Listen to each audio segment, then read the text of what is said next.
అనపర్తి నియోజకవర్గంలో ఉధృత వాతావరణం చోటు చేసుకుంది. ప్రధానంగా మాజీ ఎమ్మెల్యే అలాగే ఇప్పుడున్నటువంటి ఎమ్మెల్యే మధ్య అయితే మాటల యుద్ధం అయితే కొనసాగుతుందని చెప్పాలి. ప్రధానంగా చూసుకుంటే అనపర్తి నియోజకవర్గంలో ప్రస్తుతం ఉన్నటువంటి ఎమ్మెల్యే సత్తి సూర్యనారాయణ అవినీతికి పాల్పడ్డాడంటూ మాజీ ఎమ్మెల్యే రామకృష్ణారెడ్డి అయితే ఆరోపణలు చేస్తున్నారు. ఈ ఆరోపణలో ఈరోజు సవాలు ప్రతి సవాళ్ళు కూడా ఉధృత వాతావరణం అయితే చోటు చేసుకుందని చెప్పాలి.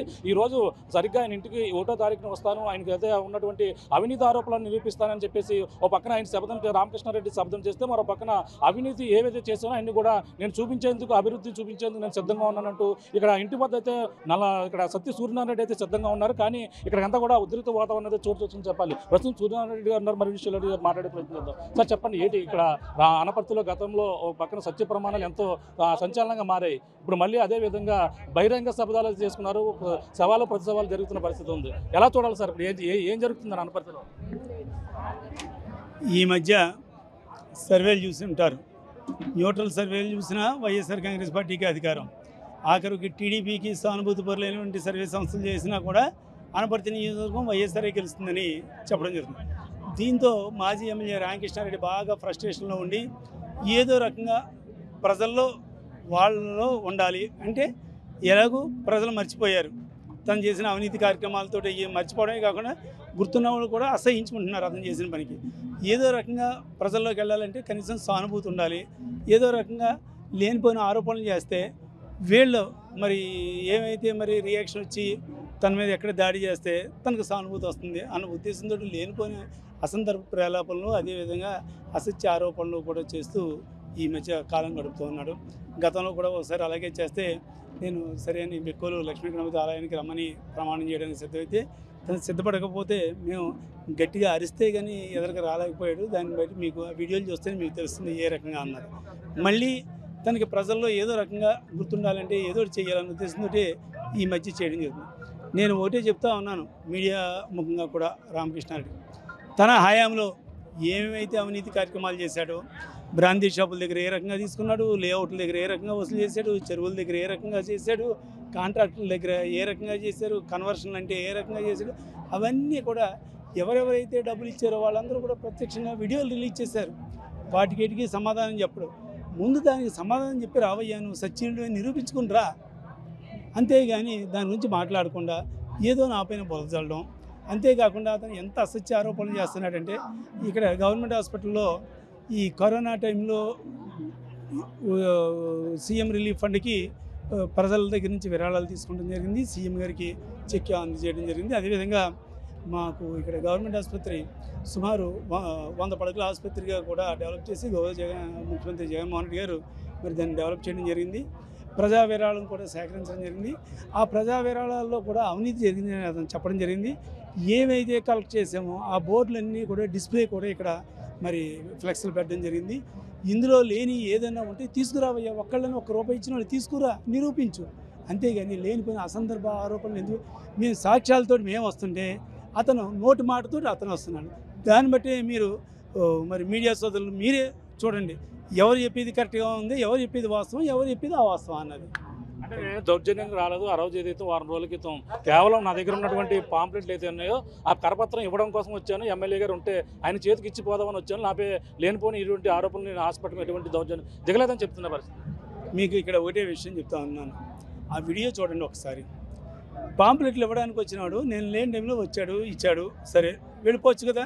మరి హాస్పిటల్ కారిడార్ కింద ఉండి సుమారు 25-30 మందితోటి జై చంద్రబాబు నాయుడు, జై తెలుగుదేశం ఈ స్లోగన్స్ ఎందుకు?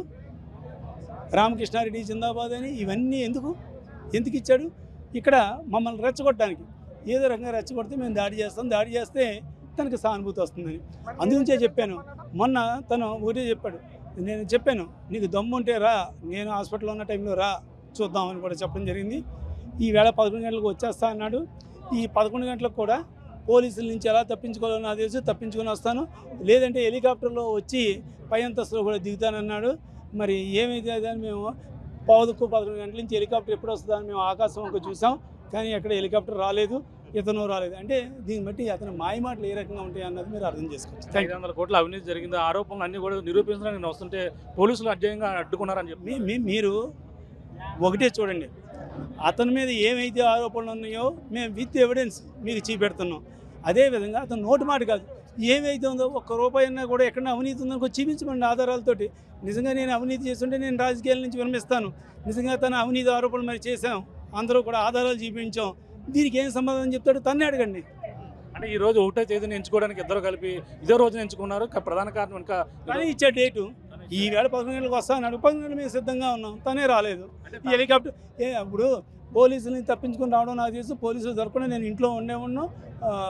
11 గంటలకే హాస్పిటల్ పైన నేను హెలికాప్టర్లో దిగుతా అన్నాడు, దిగుతాడేమో అని చూసాం, ఏమీ లేదు. అంటే పార్ట్ల కింద వస్తే కనుక పార్ట్ల కింద తిరిగి వెళ్తారని చెప్పేసి మీరు కూడా కామెంట్ చేసిన పరిస్థితి ఎలా చూడాలి? అది కార్యకర్తలు వాళ్ళ అంత ఉద్రేకంగా ఉన్నారు. అతను చేసి అసత్య ఆరోపణ విని ఎప్పుడు వస్తాడా, ఎప్పుడు తగిన బుద్ధి చెబుదామని చూస్తున్నారు. ఇప్పుడు నా చేతులతో నేనేమి చేయను, కానీ కార్యకర్తలందరినీ కూడా రకరకాల హింసించాడు. కార్యకర్తలందరినీ కూడా ఏ రకంగా చేస్తాను, నేను రెడ్ బుక్ పెడతా అన్నాడు, ఇంకోటి అన్నాడు, రెడ్ డైరీ అన్నాడు. ఈ కార్యకర్తలు వాళ్ళ బాధలో వాళ్ళు ఉన్నారు. వాళ్ళ చేతుల్లోకి వెళ్ళిన తర్వాత మన చేతుల్లోనో కానీ పోలీసుల చేతుల్లో కానీ ఉండదు ఆ విషయం. అంటే రాష్ట్ర వ్యాప్తంగా ఎన్నికలు పక్కన సంసిద్ధం ఉంది, ఇక్కడ అనపర్తిలో మాత్రం సత్య ప్రమాణకాలు ఇలాగా బహిరంగ సత్యలతో మొత్తం ఉధృత వాతావరణం నోటు చేసుకుంది. నియోజకవర్గ ప్రజలందరూ కూడా గందరగోళంలో. మీకు ఏమీ లేదండి, అతను ఏదో రకంగా పబ్లిసిటీ కావాలి, సోషల్ మీడియా రావాలి, అంతే సింపుల్, అందుకంటే ఏమీ లేదు. మీరు సిద్ధంగా ఉన్నారు కదండి మొత్తం అంతా నిరూపించడం? అయిపోయింది ఇంకా